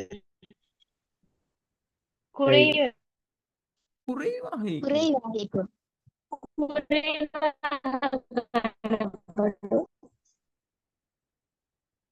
நல்லா விளங்கிக் கொள்ளணும் புலகள். ஏன்ற புள்ளில விலை வீழ்ச்சி அதிகமாக இருக்க போகுது. விலை வீழ்ச்சி அதிகமாக இருக்க போகுது. அப்படின்னு சொன்னா என்ன அர்த்தம்டா, விலை அதிகமாக இருக்குது, கேள்வி தொகை குறைவாக இருக்குது. அப்ப இப்படியான சந்தர்ப்பத்துல கேள்வி நெகிழ்ச்சியின் பெருமானம் வந்து எப்படி இருக்கும்? எப்படி இருக்கும்? உயர்வாக எப்படி? இருக்கும். அதிகம். உயர்வாக காணப்படும். அதே மாதிரி ரெண்டாவது சந்தர்ப்பத்தை பாருங்க. விளைந்த, அதாவது குறைந்த விளைவீழ்ச்சி. அப்ப குறைந்த விளைவீழ்ச்சியில வந்து விளைந்த பெருமானம் குறைவாகவும் தொகையின் பெருமானம் அதிகமாகவும் இருந்துச்சு அப்படின்னு சொன்னா விலை கேள்வி நெகிழ்ச்சியின் பெருமானம் எப்படி? குறைவாக காணப்படும். குறைவாக. விளைஞ்ச சொல்றது விலை குறைவாய்க்கிற டைம்ல கேள்வி நெகிழ்ச்சியின் பெருமானம் எப்படி இருக்கும்? குறைவடையும். விலை அதிகமாகிற டைம்ல கேள்வி நெகிழ்ச்சியின் பெருமானம் எப்படி இருக்கும்? உயர்வடையும். ஏக்கத்தமா விளைஞ்ச சொல்றது இதுதான் விஷயம். சரி, அப்ப இந்த வரைபடத்தின் மூலம் பாருங்க. இந்த அடி இப்படி நாங்க போட்டோம் அப்படின்னு சொன்னா, சரி, இது வந்து நடுப்புள்ளின்னு எடுத்துக்கொண்டோம்னு சொன்னா, இந்த புள்ளிகள்ல வந்து என்ன செய்யும் அப்படின்னு சொன்னா அதிகமாக காணப்படும் கேள்வி நெகிழ்ச்சி. இதுல நாங்க இந்த அடிப்படையில நாங்க பார்க்க போனா இது வந்து குறைவாக காணப்படும் கேள்வி நெகிழ்ச்சின பெருமானம். கேள்வி நெகிழ்ச்சின பெருமானம். அப்ப நெகிழ்ச்சியை கணக்கிடும் போது விலைக்கு குறிப்பிட்ட விலைக்கு மேலுள்ள கேள்வி வலைப்பகுதிகளையும் அதற்கு கீழுள்ள பகுதிகளையும் கருத்தில் கொள்ளும் போதும் கணக்கிடப்படுகின்றது. இதன்படி வலையின் நடுப்புள்ளிக்கு கீழே உள்ள எப்புள்ளியிலும் வந்து கேள்வி நெகிழ்ச்சி குணகம் சிறிதாகவும் மேலுள்ள பகுதியில வந்து பெரிதாகவும் காணப்படும் அப்படின்றது நீங்க என்ன செய்யணும் தெளிவாக விளங்கணும். இது நிறைய எம்சிக்யூக்கும் வந்து என்ன செய்ய போகுதுன்னா பயன்பட போகுது. நிறைய எம்சிக்யூக்கும் வந்து ஹெல்ப் ஆயிக்கும். இதையும் நீங்க என்ன செய்யணும் தெளிவாக நோட் பண்ணி வச்சுக்கொள்ளணும். சரியா? இந்த கேள்வி கிளியரா விளங்கினா? ஓ சார். ஷுவரா? அடுத்தாக்கள் ஓ சரி.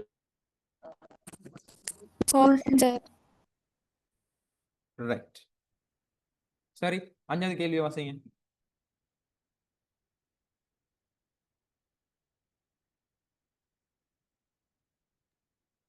அஞ்சாவதுல ஒரு விலை மாற்றத்தின் வருமான விளைவு, பதிலீட்டு விளைவு என்பவற்றை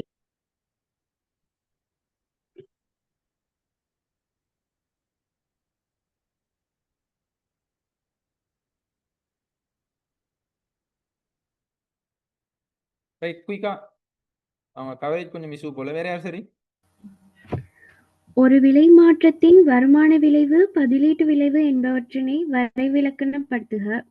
வருமான விளைவு ஏனையன மாறாத நிலையில் ஒரு பொருளின் விலை மாற்றம் காரணமாக மெய் வருமானத்தில் ஏற்படும் மாற்றத்தினால் கேள்வி தொகையில் ஏற்படும் மாற்றம் வருமான விளைவாகும்.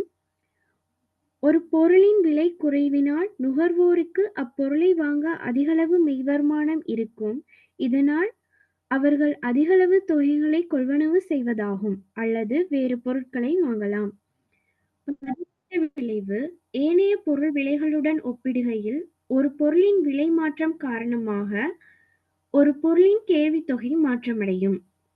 ஒரு பொருள் விலை வீழ்ச்சியடையும் போது ஏனைய பொருட்களுடன் ஒப்பிடுகையில் அது மலிவானதாக மாறும்.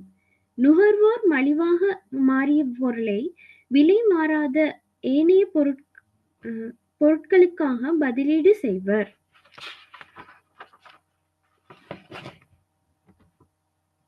ரைட். சரியா? முதலாவது அஞ்சாவதுல ஆனால வந்து கேள்வி ஒன்று கேட்கிறான்னு என்னன்னு சொன்னா, ஒரு விலை மாற்றத்தின் வருமான விளைவு பதிலீட்டு விளைவு என்பவற்றை வந்து வரைவிலக்கணப்படுத்திட்டோம். விலை மாற்றத்தின் வருமான விளைவு பதிலீட்டு விளைவு. சரி, அப்ப வருமான விளைவை நாங்க முதலாவது பார்ப்போம். என்னன்னா, ஏனையவை மாறாத நிலையில் ஒரு பொருளின் விலை மாற்றம் காரணமாக மெய் வருமானத்துல வந்து என்ன நடக்குதுன்னு சொன்னா மாற்றம் ஏற்படுது.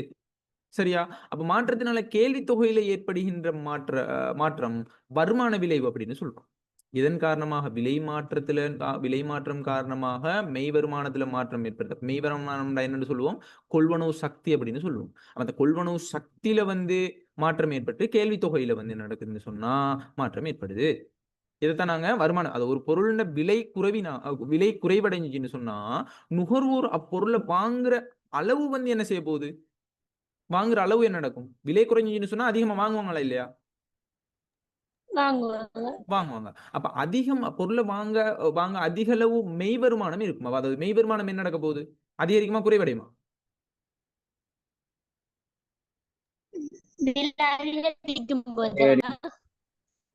விலை குறைவடையும் போது மெய் வருமானம் அதிகரிக்குமா குறைவடையுமா? அதிகரிக்கும். அதிகரிக்கும். அதிகரிக்கும். விளங்கினா வாங்குற அளவு வந்து என்ன நடக்க போகுது? அதிகரிக்க போகுது. கொள்வனவு சக்தி வந்து என்ன நடக்க போகுது? அதிகரிக்க போகுது. அப்ப ஒரு பொருள்ன விலை குறைவடைஞ்சுன்னு சொன்னா வாங்குற அளவு அதிகரிச்சு, இதனால அவர்கள் வந்து அதிக அளவு கொள்வனவு வந்து செய்வாங்க. அதிக அளவு தொகைகளை வந்து கொள்வனவு செய்வாங்க. அப்ப கேள்வி தொகையும் வந்து என்ன நடக்க போகுது? அதிகரிக்க போகுது. அதனால செய்வதற்கு அல்லது வேறு பொருட்களையும் வந்து வாங்கிடும். சரியா? அது வந்து நாங்க எக்ஸ்ட்ரா கொடுக்காட்டியாலும் ஓகே தான். சரி, அப்ப நல்லா தெளிவாக விளங்கிக்கணும். மறுதலையை நாங்க பார்க்க போனோம். அப்ப உதாரணமா ஒரு பொருள்ல இதையும் குடுத்துட்டு இதுக்கு கீழ இன்னொரு நோட்ஸும் குடுக்கலும். எப்படி குடுக்கலும்? ஒரு பொருள்ன விலை வந்து அதிகரிச்சுச்சு அப்படின்னு சொன்னா நுகர்வோர் வந்து அந்த பொருளை வந்து அதிகமா வாங்குவாங்களா அல்லது குறைவா வாங்குவாங்களா? குறைவா. அப்ப குறைவா வாங்குறாங்க அப்படின்னு சொன்னா எங்கட கொள்வனவு சக்தி வந்து என்ன நடக்க போகுது? குறைவடைய போது. குறைவடைகிறதால, அதாவது கொள்வனவு சக்தி குறைவடைகிறதால தான் குறைவா வாங்குறாங்க. அப்ப நல்லா விளங்கிக் கொள்ளணும். அப்ப கேள்வி ரைட் குறைவடையும். அப்ப கேள்வி தொகைக்கு என்ன நடக்க போகுது? கேள்வி தொகையும் வந்து குறைவடையும். குறைவடைய போகுது. அப்ப நல்லா தெளிவாக விலை வந்து சரி, அப்ப விலை அதிகரிக்கிறதுனால நுகர்வோர் அந்த பொருளை வந்து வாங்குற அளவு வந்து என்ன செய்யும்? குறைவடையும். மெய்வருமானம் வந்து குறைவாக இருக்கும். அதால அதாவது குறைந்த அளவு தொகைகளை தான் வந்து என்ன செய்வாங்க அப்படின்னு சொன்னா கொள்வனவு செய்வாங்க. இந்த அடிப்படையில நாங்க என்ன செய்யணும்? இந்த வருமான விளைவு வந்து விலக்கேலும். அப்ப வருமான விளைவு வந்து எப்படி இந்த இதோட தொடர்பு, அந்த விலையோட தொடர்பு, விலை மாற்றத்தோட தொடர்புபடுது அப்படின்றது வந்து நீங்க என்ன செய்யணும்? முதலாவது கொடுக்கணும். ரைட், இது கிளியரா விளங்கின வருமான விளைவு அப்படின்றது. சரி, அடுத்ததாக நாங்க வாரம் என்னன்னா பதிலீட்டு விளைவு. அப்ப ஏனைய பொருள் விலைகளோட ஒப்பிடுகையில ஒரு பொருள் விலை மாற்றம் காரணமாக ஏற்படும் சார்பு விலை மாற்றம் காரணமாக ஒரு பொருள் கேள்வி தொகை மாற்ற முடியும். அதாவது உதாரணமா ஒரு பொருள் விலை வீழ்ச்சி அடைகிற டைம்ல ஏனைய பொருட்களோட ஒப்பிடுகையில அது மலிவானதாக இருக்கும். இல்லைங்களா? இப்ப ஏனைய பொருட்களோட ஒப்பிடுற டைம்ல அது மலிவானதாக என்ன செய்ய போகுது? அந்த பொருள் வந்து மாறப்போகுது. அப்ப நுகர்வோர் மலிவாக மாறிய பொருளை வந்து விலை மாறாத ஏனைய பொருட்களுக்காக வந்து என்ன செய்வாங்க? பதிலீடு செய்வாங்க. இல்லைங்களா? அப்ப நல்லா தெளிவாக விளங்கிக்கணும். ஒரு பொருள்ல விலை வீழ்ச்சி அடைஞ்சுன்னு சொன்னால்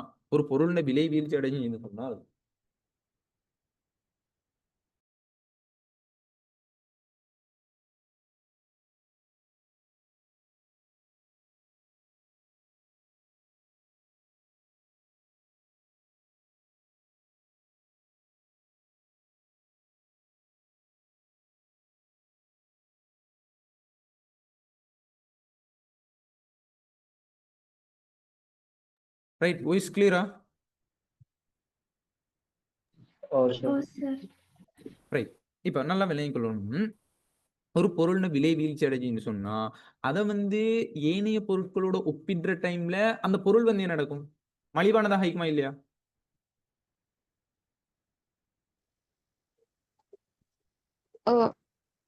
அப்ப நுகர்வோர் வந்து மலிவாக மாறிய பொருளை விலை மாறாத ஏனைய பொருட்களுக்காக பதிலீடு செய்வாங்களா இல்லையா?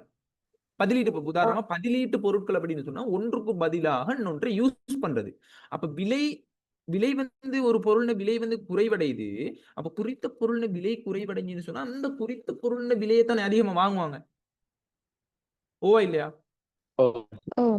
இப்ப உதாரணமா சிம்பிளா நான் இந்த அடிப்படையில் உங்களுக்கு நல்லா விளங்கக்கூடிய மாதிரி இன்னும் விளங்கப்படுத்துறேன். பாருங்க, கேளுங்களேன். இப்ப உதாரணமா என்ன சொல்லுவோம்? பதிலீட்டு பொருட்களுக்கான உதாரணம் சொல்லுங்க பாப்போம். தேயிலையும் கோப்பி. தேயிலை கோப்பி. சரியா? தேயிலை கோப்பி. இப்ப தேயிலையும் கோப்பியும் வச்சுக்கொள்ளும். இப்ப தேயிலையின் விலை வந்து குறைவடையுது. அப்ப தேயிலையின் விலை குறைவடைஞ்சுன்னு சொன்னா நீங்க எந்த அதாவது கோப்பின் விலை வந்து மாறல அப்படின்னு சொன்னா அப்ப தேயிலையை நீங்க அதிகமா வாங்குவீங்களா? கோப்பியை நீங்க அதிகமா வாங்குவீங்களா? தேயிலை தான் வாங்குவீங்க. ஏன்னா விலை குறைவு.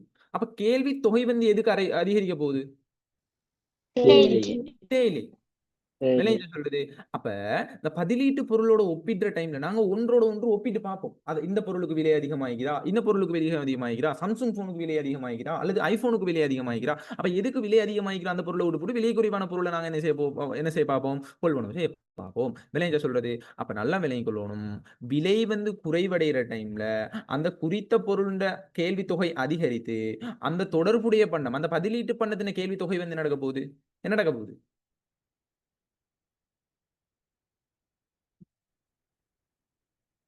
இப்ப நீங்க குறைவடையும். ஆ வெரி குட். குறைவடையும். அப்ப கோப்பி நீங்க என்ன செய்ய மாட்டீங்க? வாங்க மாட்டீங்க. இப்ப உதாரணமா, நாங்க இன்னொரு முறையில நாங்க விளக்குவோம். Samsung ஃபோன், அதே மாரி iPhone வச்சுக்கொள்வோம். iPhone வச்சுக்கொள்வோம். இப்ப நீங்க சரி Samsung ஃபோன், iPhone வச்சுக்கொள்ளாம நாங்க Samsung phone, Redmi phone. Redmi. Samsung, Redmi. இப்ப Samsung ஃபோன்ட விலை அந்த குறித்த பொருள் நாங்க Samsungல எடுத்துக்கொண்டா, Samsung ஃபோன்ட விலை அதிகரிக்குன்னு சொன்னா, இது வந்து அந்த குறித்த ஃபோன்ட விலை அதிகரிச்சுன்னு சொன்னா, Samsungட ஃபோன் விலை அதிகரிச்சுன்னு சொன்னா, இதுக்கான கேள்வி தொகை என்ன நடக்கும்? குறைவடையும். அப்ப குறைவடையும் எதன் காரணமாக நாங்க எங்களுக்கு Redmi ஃபோனை வாங்கலும், விலை குறைஞ்ச போனை நாங்க வாங்கலும் அப்படின்ற ஒரு இது ஒண்டி, அதாவது பதிலீட்டு பொருட்கள் காணப்படுது. அப்ப Redmi ஃபோனுக்கான கேள்வி தொகை வந்து நடக்கும். என்ன நடக்கும்?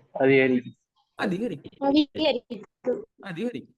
விலைக்கு அவங்க சொல்றது. ஏன் ஏன் என்ன காரணம்? அப்ப Samsungோட Redmi நாங்க ஒப்பிடுற டைம்ல அந்த Samsung அதாவது Redmi ஃபோன் வந்து விலை குறைவா காணப்படுது. அப்ப விலை குறைவான பொருளை தானே வாங்குவாங்க. அப்ப பதிலீட்டு பொருட்களுக்கான கேள்வி தொகை வந்து அதிகரிக்கும். குறித்த பொருளுக்கான கேள்வி தொகை குறைவடைய போகுது.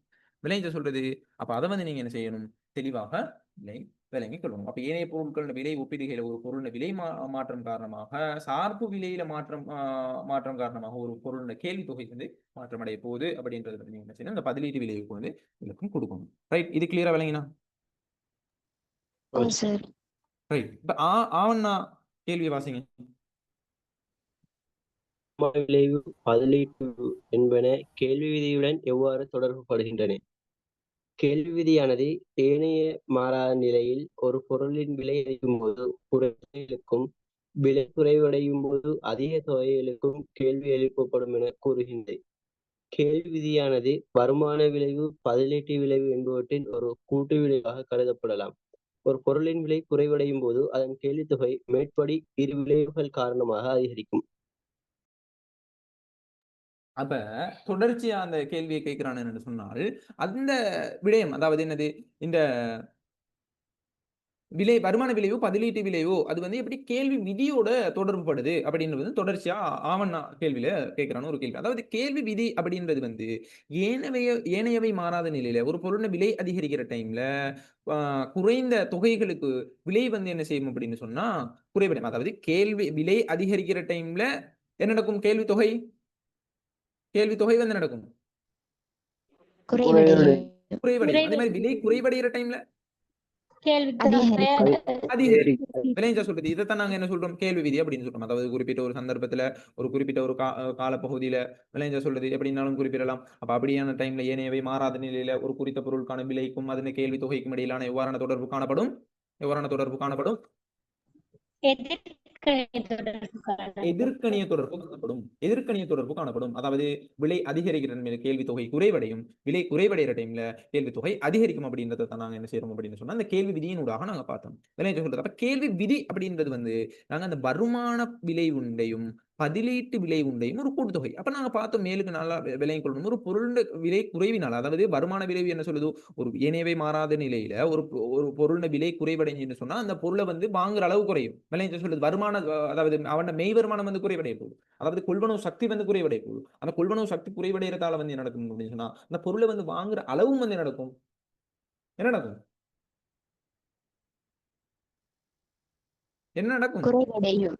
குறைவடையும். சொல்றது. அப்ப விலை குறைவடைகிறதால வாங்குற அளவு குறைவடையுமா அதிகரிக்குமா? மெய் வருமானம் அதிகரிச்சா மெய் வருமானம் அதிகரிச்சா வாங்குற அளவு என்ன நடக்க போகுது?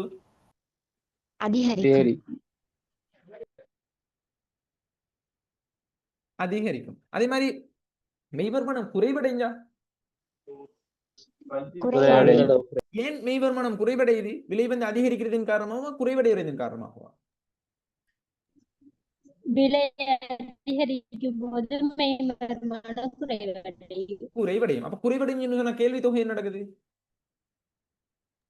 குறைவடைஞ்சா கேள்வி தொகையும் குறைவடையும். அப்ப நீங்க சொல்லுங்க பாப்போம். இந்த மெய் வருமானத்துக்கும் கேள்வி தொகைக்கும் இடையிலான தொடர்பு எவ்வாறான தொடர்பு? நேர்கணி தொடர்பு. நேர்கணை தொடர்பு. Very good, very good. அப்ப விலைக்கும் கேள்வி தொகைக்கும் இடையிலான என்ன தொடர்பு? எதிர்கணை தொடர்பு. ஓ, விளங்கிச்சா? அப்ப நல்லா விளங்கிக்கணும். இந்த வருமான விளைவின் காரணமாக இந்த கேள்வி விதி தொடர்படுது. அப்ப வருமான விலை உண்டையும் பதிலீட்டு விலை உண்டையும் ஒரு கூட்டு தொகையை தான் நாங்க இந்த கேள்வி விதி அப்படின்னு சொல்லுவோம். ஒரு பொருளின் விலை குறைவடைகிற டைம்ல அதன் கேள்வி தொகை வந்து மேற்படி இரு விலைகளின் அடிப்படையில் வந்து அதிகரிக்கும். அதே மாதிரி இதுல இன்னொரு நோட்ஸ் கொடுக்கலும், ஒரு பொருளின் விலை வந்து அதிகரிக்கிற டைம்ல அதன் கேள்வி தொகை வந்து நடக்கும் குறைவடையும். இது வந்து இந்த அடிப்படையில நீங்க ஆன்சரை கொடுத்தீங்கன்னா குறைவடை. சரியா வரும். சரியா? அப்ப அந்த கேள்வி விதியோட நாங்க தொடர்புபடுத்தி எழுதணும்.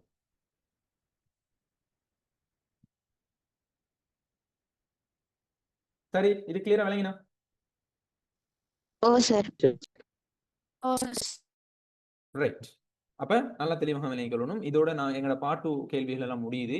இன்னும் வந்து உங்களுக்கு 3 மாசம் தான் நீக்குது. தெளிவாக விளங்கிக் கொள்ளணும் பிள்ளைகள். நல்ல முக்கியமான ஒரு காலப்பகுதி. இந்த காலப்பகுதியை வீணடிக்க வேணாம். சரியா? திருப்பி நான் உங்களுக்கு ஒவ்வொரு கிளாஸ்லயும் நான் திருப்பி சொல்றேன். இன்னும் கொஞ்ச காலம் தான் நீக்குது. இன்னும் 90 நாள் தான், 100 நாள் கிட்ட தான் நீக்குது. மிஸ் பண்ண வேணாம். நல்ல டார்கெட் ஒன்று வச்சு, நல்ல டைம் டேபிள் ஒன்று போட்டு, நல்ல அடிப்படையில் நல்ல ஒரு ஒரு ஒரு நேர சூசிப்படி, சரியா, நேரத்துக்கு செயற்பட்டு, நேரத்தோட எழும்பி, நேரத்தோட தூங்கி, சரியான முறையில வந்து நீங்க என்ன செய்யுங்கன்னு சொன்னா நல்ல இப்பயும் உங்களால எவ்வளவு கேளுமோ உங்களோட சக்தியை தாண்டி அப்படின்னு சொல்லலாம். நினைச்ச சொல்றது உங்களால எவ்வளவு கேளுமோ அதை விட மேல அப்படின்னு சொன்னா நீங்க எவ்வளவு டார்கெட் கொடுக்கணும், எவ்வளவு வந்து எஃபர்ட் போடணும், அந்த எஃபர்ட் அளவுக்கு உங்களோட ரிசல்ட்ஸ் வந்து குவாலிட்டி ஆகி வினைய சொல்றது. அப்ப நீங்க போடுற எஃபர்ட்ல தான் நீக்குது உங்களோட ரிசல்ட்ஸ் வந்து எப்படி குவாலிட்டியா வரப்போகுதா இல்லாட்டி குறைவா வரப்போகுதா அப்படின்றதுல இருக்குது. அதனால மிஸ் பண்ண வேணாம். மிக முக்கியமான ஒரு காலப்பகுதியில நேரங்கள்ல நீங்க ஏய்க்கிறீங்க. திருப்பி நான் எத்தனையோ கிளாஸ்ல நான் இதோட சொல்லிட்டேன். ஸோ மிஸ் பண்ணிட வேணாம். உங்களோட கையில தான் நீக்குது உங்களோட ரிசல்ட்ஸ். அப்ப நீங்க தான் என்ன செய்யணும், அதை பயன்படுத்திக் கொள்ளணும். நான் உப்பரிம நல்ல ரிசல்ட்ஸ் ஒன்று எடுக்க போறேன்னா இல்லாட்டி குறைஞ்ச ரிசல்ட்ஸ் ஒன்று எடுக்க போறேன்னா இல்லாட்டி நான் வந்து எந்த இடத்துக்கு போறேன் அப்படின்றத பத்தி நீங்க தான் தீர்மானிக்கணும். அப்படின்றது வேற யாருமே தீர்மானிக்க இல்லாது. இப்ப நான் வந்து என் அடிப்படையில நான் வந்து ஒரு விஷயத்தை நான் உங்களுக்கு சொல்லி தரேன். இப்படி செய்யுங்க அந்த மாதிரி வந்து கேள்விகளை செய்யுங்க, இப்படியான மெத்தட்டை பயன்படுத்துங்க, இப்படியான விஷயங்களை நான் வந்து உங்களுக்கு உள்வாங்கிக் கொள்றதுக்கு வந்து சொல்லி தரேன். அதை நீங்க பயன்படுத்தி அதை நாங்க எப்படி பேப்பர்ல வந்து கொடுக்குற அளவுக்கு நீங்க தான் என்ன செய்யணும், ஹார்ட் ஒர்க் பண்ணணும். சரியா? நாங்க ஒரு வழிகாட்டல தான் செய்யணும். தவிர நாங்க வந்து எக்ஸாம் எழுத போறது இல்லை. எக்ஸாம் எழுத போறது நீங்க. அப்ப அதுக்கு நீங்க தான் ப்ரிப்பேர் ஆகணுமே தவிர நாங்க வந்து ஒண்ணுமே செய்யலாது. நாங்க வந்து உங்களுக்கு விஷயத்தை விளக்கப்படுத்தலும், எப்படி கேள்விகளை செய்யறது அப்படின்றது ஒரு ஐடியாவை தரையிலும், அதை வந்து உள்வாங்கிக் கொள்ற அளவுக்கு பிள்ளைகளுக்கு கொண்டு போய் சேர்க்கலும், அதை எடுத்துக்கொள்றதும் உங்களோட கையில தான் நீங்க. ஏன் இதை நான் சொல்றேன் திருப்பி அப்படின்னு சொன்னா, நிறைய பேர் ஒரு 4-5 பேருக்கிட்ட என்கிட்ட பேரண்ட்ஸ் மாறா இருக்கலாம், அல்லது வந்து 2-3 பிள்ளைகள் ஆகிக்கலாம். நான் வந்து இந்த செமினாருக்கு ஜாயின் ஆவேன் அப்படின்னு சொன்னா எனக்கு இதுல இந்த எக்கனாமிக்ஸ்ல கன்ஃபார்மா எடுக்கலுமா அப்படின்னு சொல்லி ஒரு கேள்வி ஒன்று வினாவினாங்க. அந்த கேள்விக்கு வந்து ஆன்சர் வந்து எனக்கிட்ட இல்லை, உங்கள்கிட்ட தான் நிக்குது. சரியா? நீங்க எஃபர்ட் ஒன்று போட்டா தான் உங்களோட ரிசல்ட்ஸை வந்து குவாலிட்டி ஆகி கொள்ளும். ஸோ மிக கவனமான எடுத்து இந்த விஷயத்தை வந்து விளையாட்டுத்தனமா ஈக்காம, சும்மா ஏனோ தானோட எப்பயும் மாதிரி நீங்க ஈக்காம, ஒவ்வொரு நாளும் நீங்க என்ன செய்யுங்கன்னு சொன்னா உங்களோட படிக்கிற டைமை இம்ப்ரூவ் பண்ணிட்டு போங்க. சரியா? ஒவ்வொரு நாளும் இம்ப்ரூவ் பண்ணுங்க. சரியா? இம்ப்ரூவ் பண்ணிட்டு போற டைம்ல அந்த கடைசி கட்டம் வர டைம்ல உங்களுக்கு ஒரு திருப்தி ஒன்று வரணும். அந்த திருப்தியோட நீங்க போயிட்டு எக்ஸாமை செய்யணும். சரியா? ரைட். அப்ப திருப்தியோட போய் எக்ஸாம் செய்யறதுக்கு இப்ப ரெடி ஆகுமா எல்லாரும்? ஓ சார். ரெடியா? ஓ எல்லாரும் ரெடியா? ஓ சார். Right, very good. சரி, அப்ப நாங்க வந்து இப்போதைக்கு கிளாஸை முடிச்சு கொள்வோம். அடுத்த கிளாஸ்ல சந்திப்போம். அஸ்ஸலாமு அலைக்கும், வணக்கம்.